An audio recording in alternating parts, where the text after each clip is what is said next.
Now, today we are starting a new chapter, that is P block elements.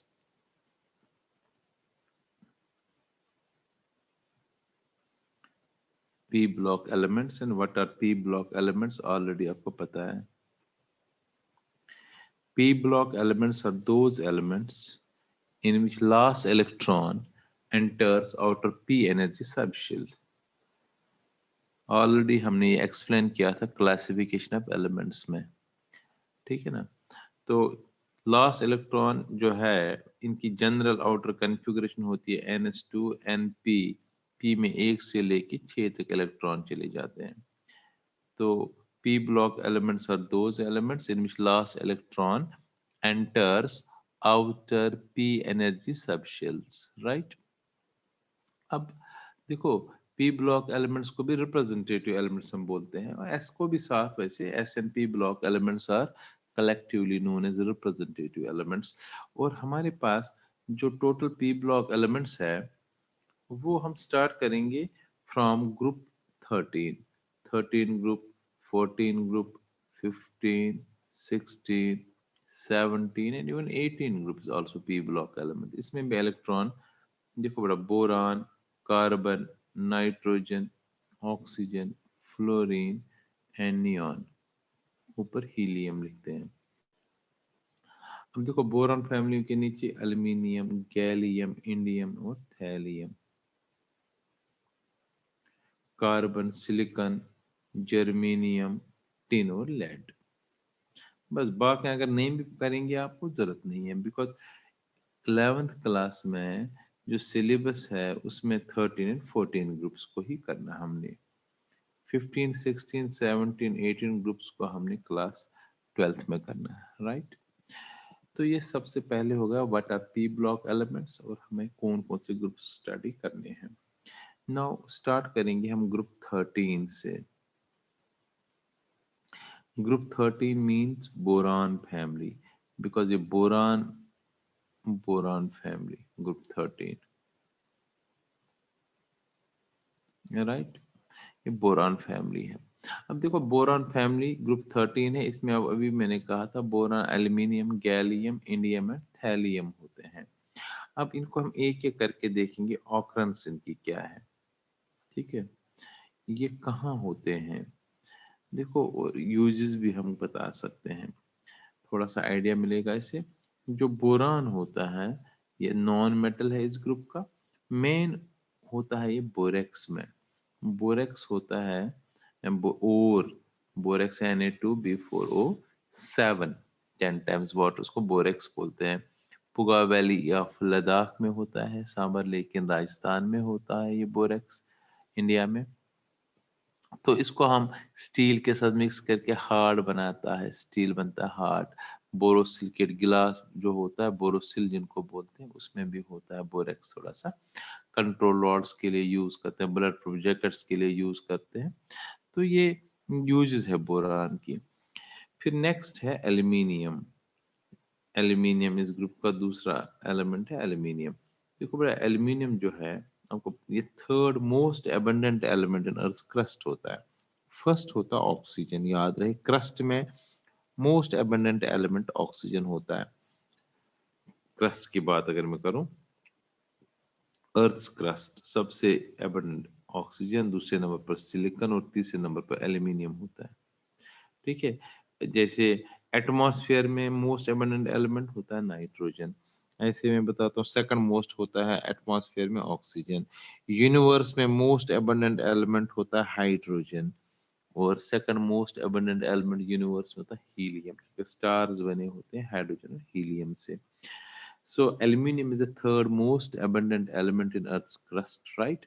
और aluminium का पता है आपको, तारे बनते से एक ट्रांसमिशन केबल्स बनते हैं जो हमें इलेक्ट्रिसिटी आती है, ठीक है ना. तो हम एल्यूमिनियम फॉइल कवर्स बनाते हैं, एक्सट्रैक्शन मेटल्स में यूज होता है, it's a reducing agent as well. तो ये होगा एल्यूमिनियम के बारे में. फिर है गैलियम, इंडियम और थैलियम. ये ट्रेस अमाउंट्स में होते हैं विद सल्फाइड ओर, जैसे जिंक सल्फाइड है, जिंक ब्लेंड इसको बोलते हैं. जो भी सल्फाइड ओर है उनमें ट्रेस होता है, इम्प्योरिटी होती है गैलियम, इंडियम, थैलियम, ठीक है. ये भी बड़े इंपॉर्टेंट है, होते हैं. फिजिक्स में पढ़ा होगा आपने, ट्रांजिस्टर, सेमीकंडक्टर डिवाइस में इनका यूज है। ये था पहला क्वेश्चन, ऑकरेंस क्या है ग्रुप 13 एलिमेंट्स की। अब इसमें दूसरा क्वेश्चन है, इलेक्ट्रॉनिक कॉन्फ़िगरेशन क्या है ग्रुप 13 की।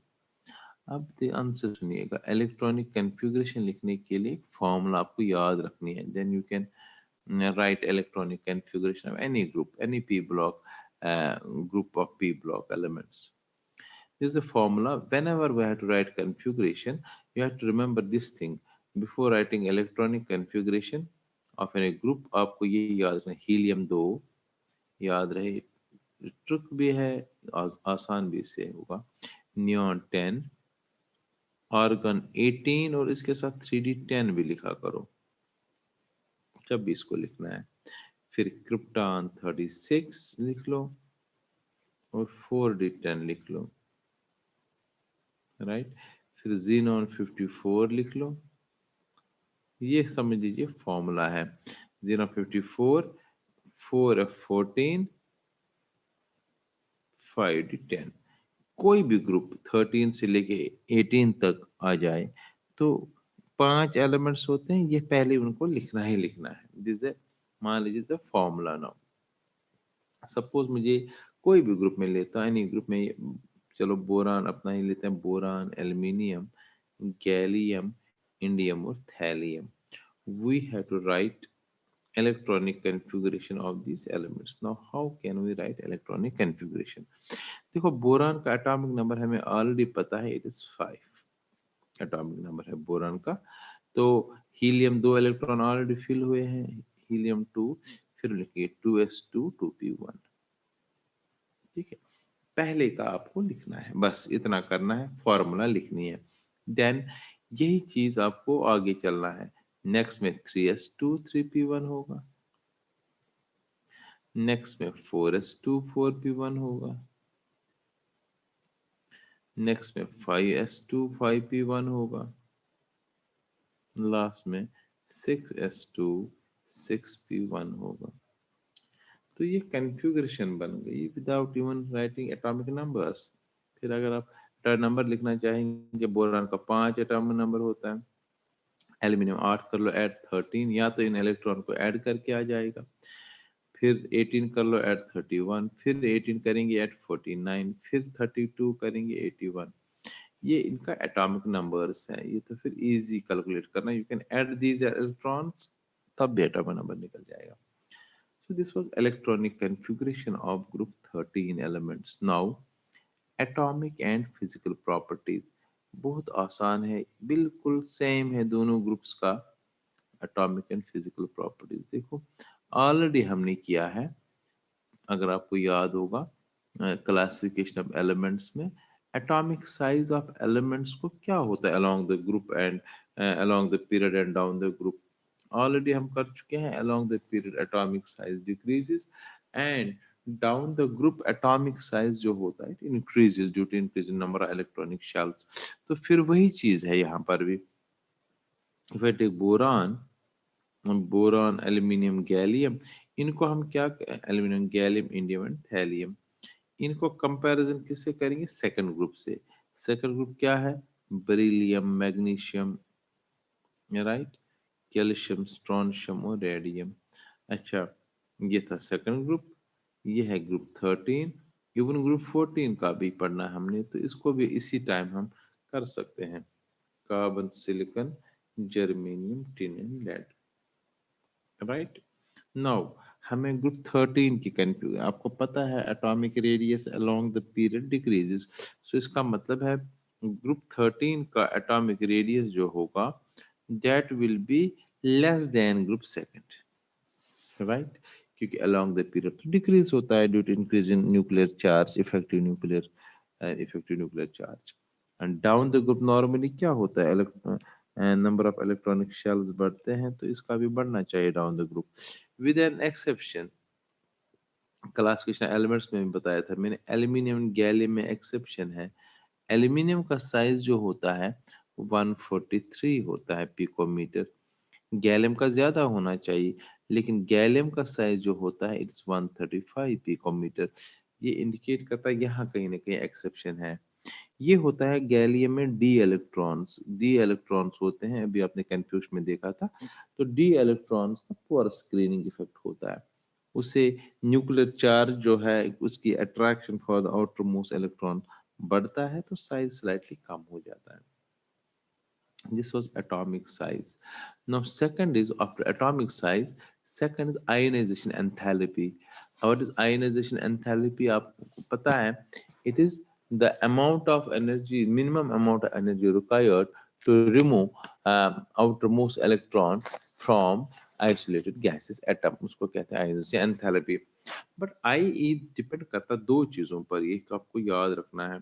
बेरिलियम, मैग्नीशियम, ये इससे पहला वाला जो हम पढ़ रहे हैं कैल्शियम, स्ट्रोंशियम, बेरियम, यहाँ है बोरान, एल्यूमिनियम, गैलियम, इंडियम और थैलियम। मुझे इस वक्त ग्रुप 13 की बात कर रहा हूँ मैं, इस ग्रुप की बात। देखो कन्फ्यूगरेशन इज वेरी इंपॉर्टेंट हियर। जो ग्रुप सेकंड होता है इसमें इलेक्ट्रॉनिक कन्फ्यूगरेशन जो है स्टेबल है, क्योंकि बेरिलियम की कन्फ्यूगरेशन 1s2 2s2 कंप्लीटली है, फिल्ड है। तो इसलिए क्योंकि स्टेबल कन्फिगरेशन की वजह से ग्रुप सेकंड का ज्यादा होता है ग्रुप 13 से आईई।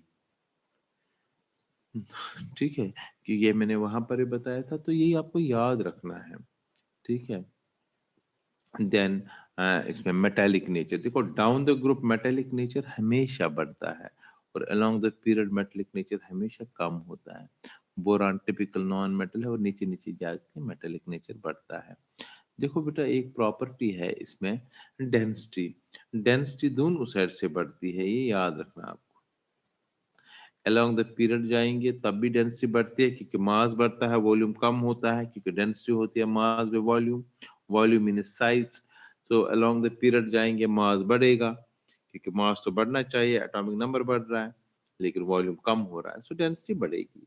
जब हम नीचे की तरफ जाएंगे किसी भी ग्रुप में, मास तो बढ़ेगा लेकिन वॉल्यूम भी बढ़ेगा। लेकिन ये देखा गया है कंपैरेटिवली मास ज्यादा बढ़ता है as compare to increase in volume.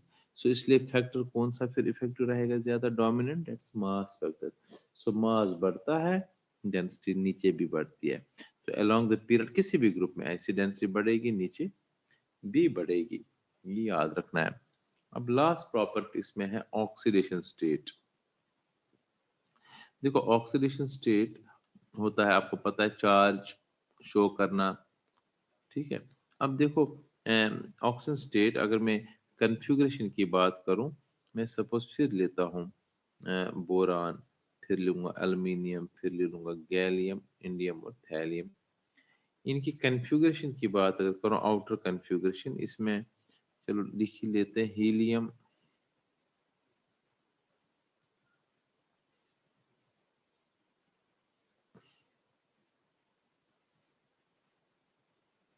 Helium 2,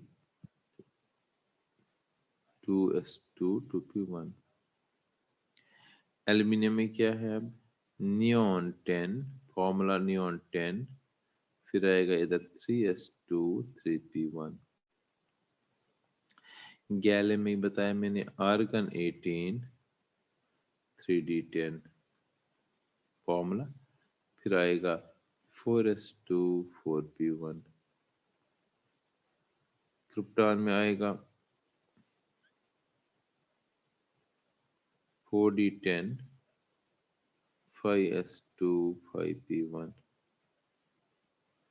xenon आएगा फिर 54, 4f14, 5d10, 6s2, 6p1। Right, अब देखो क्या होता है, जो ये डी इलेक्ट्रॉन्स जो होते हैं, ये वाले इलेक्ट्रॉन्स एफ और डी दोनों यहाँ पर, इनका स्क्रीनिंग इफेक्ट बहुत, मैंने कहा था पहले ही, पुअर होता है। एफ इलेक्ट्रॉन्स को तो नेग्लिजिबल ही होता है। देखो ये पहला एलिमेंट इजिली 3 इलेक्ट्रॉन लूज करता है, तो इसका ऑक्सीजन स्टेट +3 है, दूसरा भी +3। अब यहाँ पर चूंकि डी इलेक्ट्रॉन्स बीच में हैं, जिनका पुअर स्क्रीनिंग इफेक्ट है, इसके बदले 10 प्रोटॉन न्यूक्लियस में आ जाते हैं, तो खींचा जाता है। वो इफेक्टिव पुल जो होता है आउटर मोस्ट इलेक्ट्रॉन्स पर ज्यादा है, तो जो ये एस इलेक्ट्रॉन से न्यूक्लियस की तरफ रहते हैं। बिकॉज डी इलेक्ट्रॉन का अगर स्क्रीनिंग हो ठीक ठाक होता तो 4s इलेक्ट्रॉन दूर रहते, क्योंकि इनका स्क्रीन इफेक्ट लगभग लगभग जीरो है, पुअर है, तो 4s इलेक्ट्रॉन गैलियम की तरफ रहते हैं, यहाँ पर 5s इलेक्ट्रॉन गैलियम की तरफ रहते हैं, और यहाँ पर जो 6s इलेक्ट्रॉन है ये बिल्कुल थैलियम की तरफ रहेंगे। कहने का मतलब है नीचे नीचे जब हम जाते हैं एस इलेक्ट्रॉन लूज नहीं होते हैं, तो यहाँ पर यही वन लूज होगा, यहाँ पर वन लूज होगा, यहाँ पर वन लूज होगा, क्योंकि आउटर एस इलेक्ट्रॉन जो है they are attracted more towards the nucleus due to poor screening effect of d and f electrons. This non participation of outer s electrons in bond formation is known as a very important concept, इसको कहते हैं inert pair effect। तो question आएगा what is inert pair effect, आप कहेंगे inert pair effect is the non participation, reluctance of outer s electron to take part in bonding, right. इसको हम कहते हैं इनर्ट पेयर इफेक्ट। इसकी वजह से अगर बोरान बनाएगा BCl3, थैलियम बनाएगा TlCl ओनली, ट्राइवेलेंट नहीं दिखाएगा, वो यहाँ पर एक है यहाँ तीन है, तो इसे इसको कहते हैं इनर्ट पेयर इफेक्ट। ये इनर्ट पेयर इफेक्ट की वजह से पहले एलिमेंट्स +3 और बाद में +1 ऑक्सीजन स्टेट शो करते हैं।